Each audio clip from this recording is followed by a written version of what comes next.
Good morning, everybody, and welcome to the National Press Club here in Washington, D.C. As my glasses are fogging, it's a little humid here in D.C. for those of you who are not... As forecast. So thank you both to the reporters in the room and those who are joining us virtually for today's announcement regarding NOAA's 2024 hurricane season outlook. I'm Lori Arguelles, and I'm the Director of Strategic Communications and Partnerships for NOAA, and I'm happy to serve today as your MC, along with my colleague Erica Groh-Che, who is the media contact for today's event, and you will be hearing her voice as she fields questions from the phone or from online a little bit later on. The news release and graphics related to today's announcement will be available on NOAA.gov shortly. And for those of you who are joining us online, this news conference is being recorded, so if you do not wish to be recorded, please disconnect at this time. We have about 15 minutes worth of remarks from our speakers, followed by a question and answer session with reporters. We'll go to those in the room first, so be prepared. And our speakers today are NOAA Administrator Rick Spinrad, who is also the Undersecretary of Commerce for Oceans and Atmosphere. Our National Weather Service Director, Ken Graham, is here, and FEMA Deputy Administrator Eric Hooks is joining us as well. And we have Matthew Rosenkrantz, who is the lead Hurricane Seasonal Outlook forecaster, here in the room for us as well. It is an honor to introduce the boss. He has held senior leadership positions across NOAA, including as NOAA's chief scientist and as the assistant administrator of the National Ocean Service and our research office as well. With that, please join me in welcoming Dr. Rick Spinrad. Thank you, Lori. And good morning to everyone. Let's get right into it. And I'll start by saying that during previous outlooks that we've done, I have mentioned prior notable hurricanes as a benchmark of sorts. But as we look ahead, I think it's important to point out that past is, of course, not necessarily prologue when it comes to the hurricanes of the future. This season is looking to be an extraordinary one in a number of ways, based on our data and models with the El Nino La Nina playing out a significant role. The key this year, as in any year, is to get prepared and stay prepared. We're going to be emphasizing that throughout these comments. It's the best way to reduce risk, especially the risk of potential loss of life. Our forecasters now are better equipped than ever, especially thanks to critical investments from the bipartisan infrastructure law and the Inflation Reduction Act. President Biden's Investing in America agenda has actually allowed us to enable rapid deployment of things like advanced water models, allowed us to build near real-time, high-resolution flood inundation maps across the country, and we've also begun our path toward next-generation radar. These investments are critical. We know communities can be devastated from the impacts of hurricanes. The associated wind, storm surge, and flooding produce damage that affects local economies, affects livelihoods for years after the storm has passed. Last season, even with most Atlantic tropical activity remaining offshore from the United States, tropical cyclones caused approximately $4 billion in damages for the contiguous U.S., and in the impacts of Hurricane Hilary added in the western U.S., that number rises to nearly $5 billion. The Department of Commerce and NOAA continue to work with partners to prepare for future storms and respond to the economic impacts inflicted on communities so that they can recover more quickly in the aftermath of the storm. With the official start of the Atlantic hurricane season beginning next weekend, NOAA is prepared to support our nation today with the most accurate and reliable information and environmental intelligence for the official government outlook. We will continue throughout the season to provide you with the official warnings and watches, of course, and our preparation for the season represents a whole of NOAA approach. I'd like to say just a word about what that whole of NOAA approach means. We recognize all of NOAA's 6 line offices play a critical role during, ahead of, and after a hurricane or tropical storm has impacted the United States.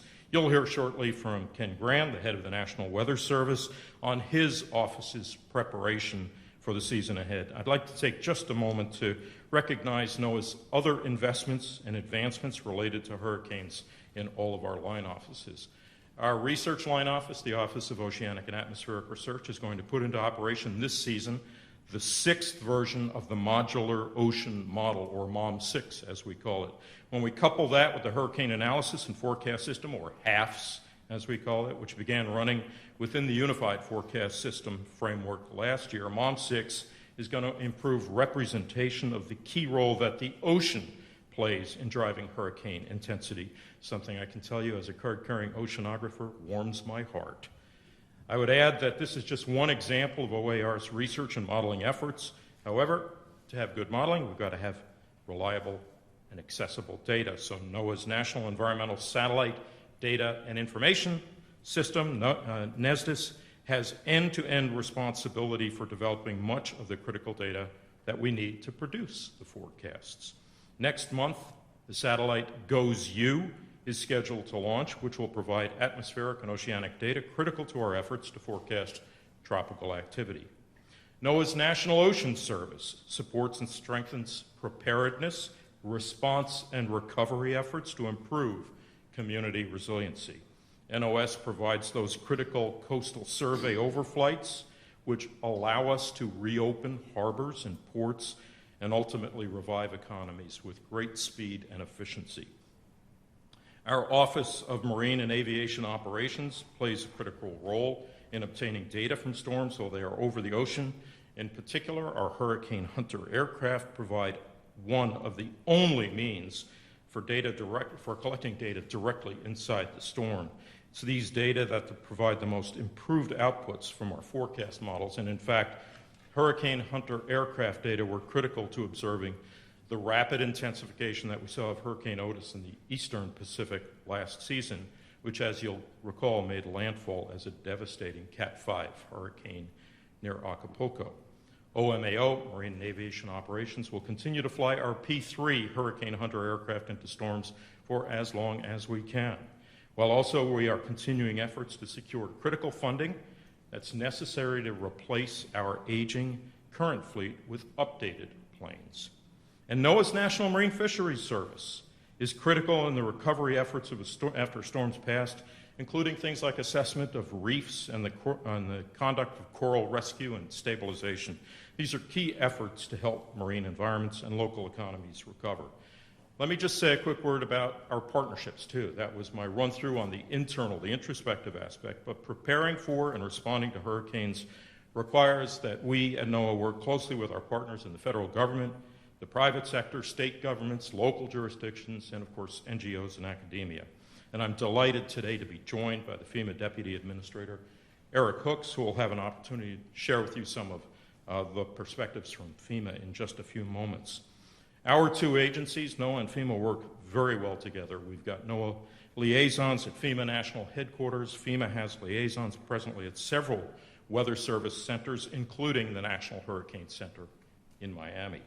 We value our partnership with the U.S. Navy to help fill critical observational gaps, for example, by providing gliders. Navy gliders provide critical data, important in improving our forecast models with inputs from data-sparse areas and at times where it's hard to collect the kind of data that we need as we see hurricanes growing and strengthening. Last year, the U.S. Air Force flew a total of 93 missions with their C-130Js during the hurricane season, providing extremely valuable information from within storms coupled with our own P-3 flights. We also work closely with many other nations, including operating Hurricane Hunter aircraft, our own Hurricane Hunter aircraft from Barbados and Curacao. This enables us to safely reach and operate within locations including the far eastern Caribbean, areas that would otherwise be unreachable. These are just a few examples of the crucial partnerships NOAA values as we head into the 2024 hurricane season. So, where do we stand today? NOAA's Climate Prediction Center issues El Nino Southern Oscillation, or ENSO as we call it, forecasts and discussions. The official CPC forecast issued just this month indicates a 77% chance of La Nina forming during the August-October timeframe. We know the development of La Nina can lead to weaker easterly trade winds and below average vertical wind shear in the tropical Atlantic Ocean. This type of environment can be more conducive for tropical cyclone development. Also, NOAA's National Centers for Environmental Information has reported record warm water temperatures for much of the tropical Atlantic Ocean, as you see here. Forecast modeling indicates that above average sea surface temperatures are predicted during the peak months of the Atlantic hurricane season from August to October. We know warm sea surface temperatures are an important factor in rapid intensification of tropical cyclones to major hurricane status, and that major hurricanes contribute significantly to the measurement of ACE, the accumulated cyclone energy, ACE. In past years, when we've seen high ACE numbers, those have historically been the years with the most destructive hurricanes, and this season, NOAA is forecasting the second highest ACE for our May outlook. So without further ado, let's dive into the numbers for this year's Atlantic hurricane season outlook. NOAA is predicting an above-average 2024 Atlantic hurricane season. Specifically, there's an 85% chance of an above-normal season, a 10% chance of a near-normal season, and a 5% chance of a below-normal season. For the range of storms expected, NOAA calls for the following: 17 to 25 named storms with a top sustained wind of at least 39 miles per hour.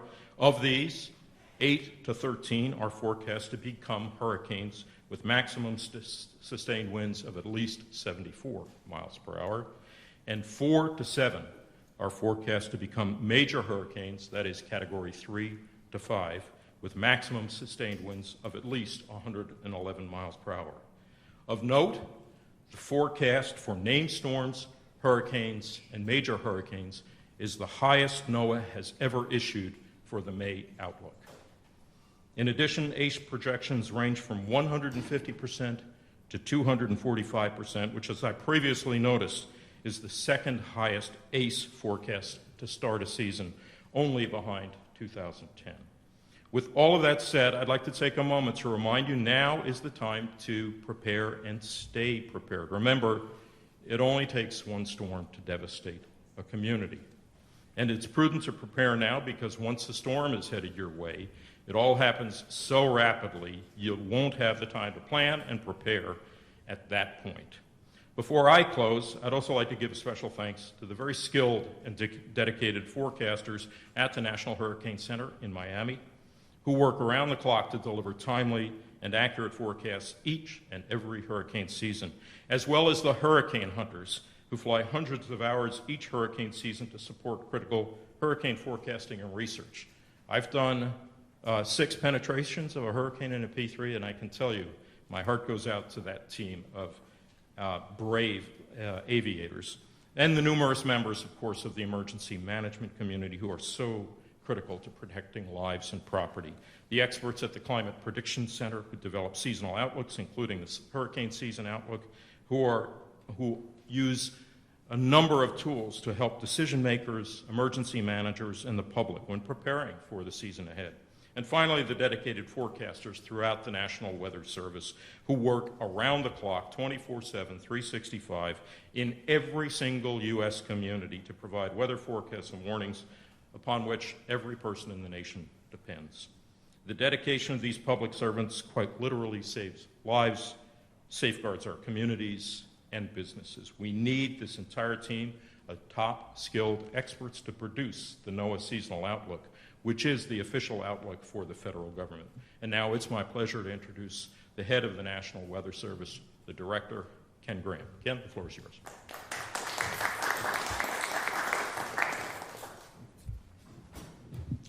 Thank you, Dr. Spinrad. I appreciate everybody being here, and everybody took that in, right? Those numbers. I mean, that's the highest forecast that we've had. So all the ingredients are definitely in place to have an active season. It's reason to be concerned, of course, but not alarmed, okay? So we need to use this time to our advantage to really be prepared for the hurricane season. And if you think about a hurricane threatening definitely got to take the time to plan and be ready for it. Once it's headed your way, it becomes really stressful, and you need to be ready way ahead of time, and especially under short notice. And I want to call out somebody. I want to thank Matt Rosencrantz right there at the end of the table. There's a lot of computers that crunch this stuff, and we work across all the line offices to come up with the numbers that you've seen. But Matt leads that effort. So Matt goes through this. He really looks at everything, and he comes up with the final numbers. So I give you a big old shout out for your leadership and making sure we have this thing. You don't always get to see the folks behind the scenes, but nothing runs without people like Matt. So thank you very much. All these fancy numbers and stuff. There's a human behind this stuff. So appreciate it. So you heard the seasonal forecast for 2024, and it's expected to be busy. And a couple reminders. You look at these numbers, and I've seen a lot of familiar faces. You've heard me thousands of times say some of these stats, but we need your help. We need you to help us communicate what the real impacts are. So we need the folks in the media, emergency management, across FEMA and the emergency managers to really remind people what the actual impacts are. And it's important to keep talking about these every season. So busy or not, it only takes one storm to make landfall, or one to even get close to you, to be a busy season, right? So there could be many storms like we're predicting, but it's that one that reaches you, and that could be a busy season. So we need everybody to be completely prepared. And I think it's important to remember it's about the impacts, not the category. And everyone's heard me say that a lot. The Saffir-Simpson scale measures the wind, right? But it's actually those other impacts. It's the water. Please help us communicate the dangers of water. This is a very critical thing. I've 30 years been saying this, and we're making headway on this, but we need you to every single year remind people. And we looked at 2013 to 2023 to really reevaluate some of the numbers and where we see the most fatalities. 90% of fatalities result from water. And if anybody wants to make the bumper sticker, I'll start putting them on cars across this country. 90% of fatalities occur from the water, okay? Most of those are fresh water from heavy rainfall, 57%. And if you take the fresh water, you take half of those are in automobiles.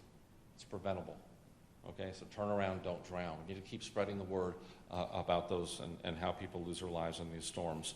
41 storm surge fatalities took place in Hurricane Ian, and that's a reminder of the great loss of life that we can get from these big storms and storm surge. Historically, and you remember for a long time we talked about storm surge causing the most fatalities. We've talked about that. We worked really hard to really get the word out on storm surge. In fact, we actually have a special warning out for storm surge, separating the storm surge warning from the actual wind warning. And we've actually reduced fatalities from storm surge because we were allowing officials to evacuate vulnerable areas earlier. The threat's still there, but we're actually making a dent in this. We have a lot more work to do. Since 2013, we've seen more fatalities from surf and rip currents than we have from wind and storm surge. Okay, so let's keep spreading the word about the rip currents. Don't be out there in the water when these systems, don't surf taking advantage of the big waves. Let's not do that because we're losing people every year. So help us spread the word on that as well. So remember, you always got to run from the water, hide from the wind. Impacts aren't just coastal, they occur well inland. So those in the media well inland, please spread the word that these tropical systems is not just a coastal thing. You get a lot of impacts inland. And look at the stats. You look back at certain hurricanes. I was thinking about it yesterday. We've had more direct fatalities during Hurricane Camille in Virginia than we did where the landfall was in Mississippi. That was a Category 5. It was that inland rain. So we look at even more modern, more direct fatalities during Hurricane Ida in New York City than we had in Louisiana, where the direct impact was there. However, we had more indirect fatalities in Louisiana following the storm. Right? The dangers aren't over once the hurricane passes, and that's something we need a lot more communication on as well. Look at Hurricane Florence, North Carolina, South Carolina. And I know, Eric, you're familiar with that storm, very close when you were in North Carolina. 100 miles inland, we had river flooding and heavy rainfall flooding where we lost lives hundreds of miles inland. Okay? So hurricanes impact far beyond the coast. Be aware and prepared no matter where you live. The threat isn't over after the storm. I can't stress this enough. And we look since 2013, the direct fatalities from these tropical systems were 455 from the rain, the storm surge, and the wind.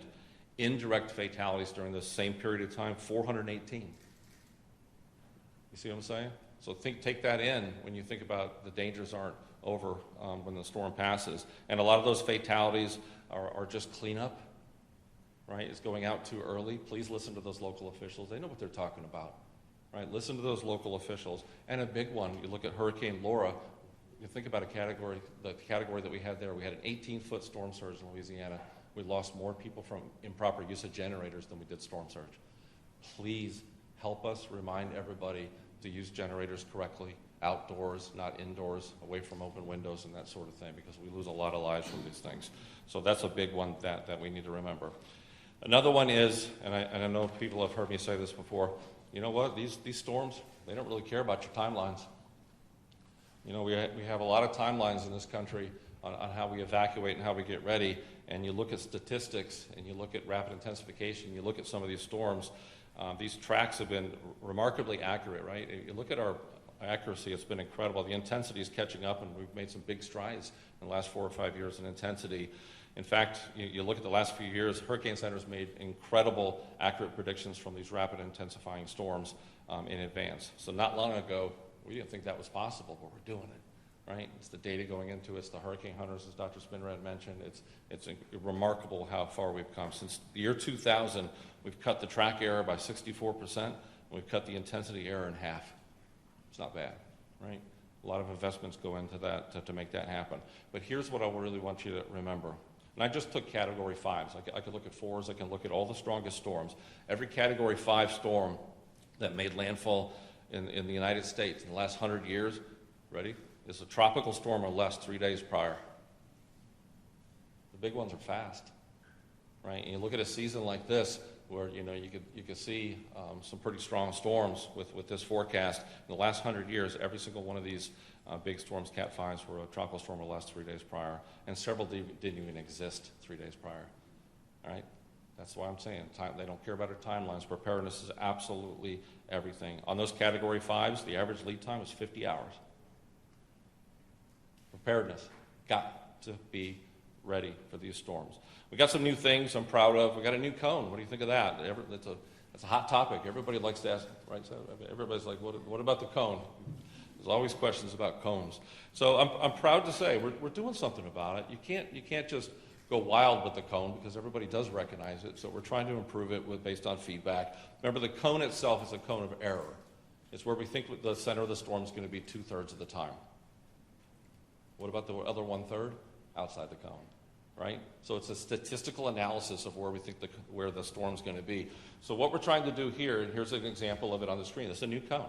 So you're going to still have the cone of uncertainty with a statistical analysis, but at the same time, we're also going to put our watches and warnings. We're going to put the impacts on the map. And this is a way that we can show everyone in the public and give everybody in the media a graphic to show, to say, wow, there's sure a lot of impacts outside that cone, right? The graphic is so powerful because it means more than me saying, hey, there's impacts outside the cone. Okay, fine, but now you can see it, okay? So this is experimental. We're going to try it this year. I'm super excited about it. So you can see, look how big the impacts are and how many of those impacts are outside the cone. The other part of it is the Spanish language translation using artificial intelligence, AI. You know, for decades, we had people in Puerto Rico, San Juan, translating our tropical products into Spanish. Now we're partnered with a company called Lilt, and we're actually using AI to be able to translate that right as we go, fast. That's important. And we have humans that get in there and correct it, and then the AI remembers that correction, and there you go. It's able to fix any errors that we have, because there's a lot of dialects when you look at all the countries we serve across the globe. So I'm going to wrap it up. Got to be prepared is the big takeaway. And hey, we're getting ready. How about you? Right? So let's get everybody ready for this hurricane season. We've been through some pretty tough seasons. We're going to get through this without a doubt. And speaking of being ready, we think about what FEMA does for a living, and an incredible partnership that the Weather Service and NOAA has with our partners at FEMA. You think about federal agencies working together. We're side by side all the time in what we do, and just to really appreciate that relationship. So I want to hand it off to my friend, FEMA Deputy Administrator Eric Hooks.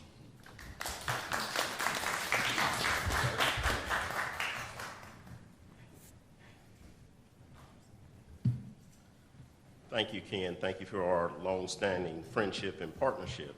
Good morning, and thank you, Dr. Spinrad, for hosting us here for this important event. The relationships run deep, and they're very important to the American people. Again, I'm Eric Hooks. I'm the FEMA Deputy Administrator.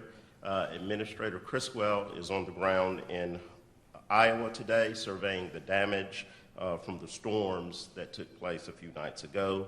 Our thoughts and prayers are with those who lost loved ones, and we keep those communities in the Midwest in our thoughts as they begin their recovery.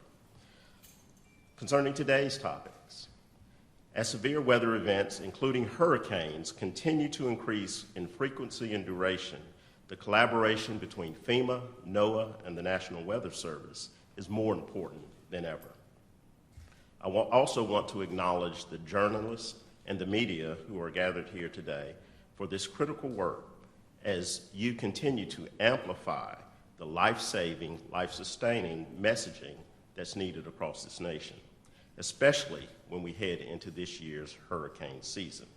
Also, especially because with intensifying storms, we may have less time to warn communities. Time is of great value, and we need your help to leverage every minute to keep people safe. We're just over a week out from the 2024 Atlantic hurricane season, so we're getting down to the wire when it comes to ensuring communities are prepared for whatever lies ahead. So before hurricane season officially begins, my message to the American people is this: take time to make sure that you have a clear understanding of your unique risk now. Do you have medication that requires refrigeration? Do you have a medical device that requires electricity? Do you have mobility challenges that make evacuations harder? Now is the time to ask yourself these questions, understand your risk, and put a plan in place so that you're prepared when disaster strikes. That's what resilience is all about. It's about anticipating risks, taking steps to mitigate them, taking action, which in turns helps jumpstart a recovery after the emergency passes. And let me remind you that hurricanes and tropical storms aren't just for coastal communities. You heard Ken have a tremendous expression about how the impacts can go far beyond the actual impact of the storm. These storms, like Hurricane Ida and Hillary, can have significant impacts hundreds of miles inland. Ken and I also lived this through Hurricane Florence back in 2018 in a prior post that I had. Impacts far extend beyond coastal communities. So all of us, from the federal level, tribal nations, state, local communities, and at the individual level, need to start getting risk ready today to ensure that we're prepared for tomorrow. You might be wondering, what is FEMA doing to prepare for hurricane season? Well, I'll gladly tell you. Earlier this year, we opened a new distribution center in Greencastle, Pennsylvania, tripling our capacity and better positioning us to rapidly deploy along the mid-Atlantic and Northeast. Because as I said before, time is of great value in the response and recovery process. So this hurricane season, we're going to pre-position earlier than we ever have before to reach people even faster. We delivered hurricane readiness training to over 4,000 emergency managers through our partnerships with NOAA and the U.S. Army Corps of Engineers to ensure that we're in lockstep with our partners on the ground. We've made historic updates to the way individuals and families can receive our assistance to increase flexibility in our programs and jumpstart recovery more efficiently. And we're working with communities to better understand their risks and be in the know when it comes to their evacuation plans. We want people to know where to go, what to bring, and where to get good and trusted information. Everyone here today, and everyone listening in, has a critical role to play, making sure our families, neighbors, and communities have what they need to stay safe this hurricane season. If you haven't done so already, I ask that you take some time over the next few days, really take some time right now, as soon as this conference is over, to think about what you need to do to protect yourself, your loved ones, and even your pets should a hurricane head your way this summer. Don't put it off. The time to act, the time to prepare is now. So with that, I'll turn it back over to Lori, and thank you for having me today.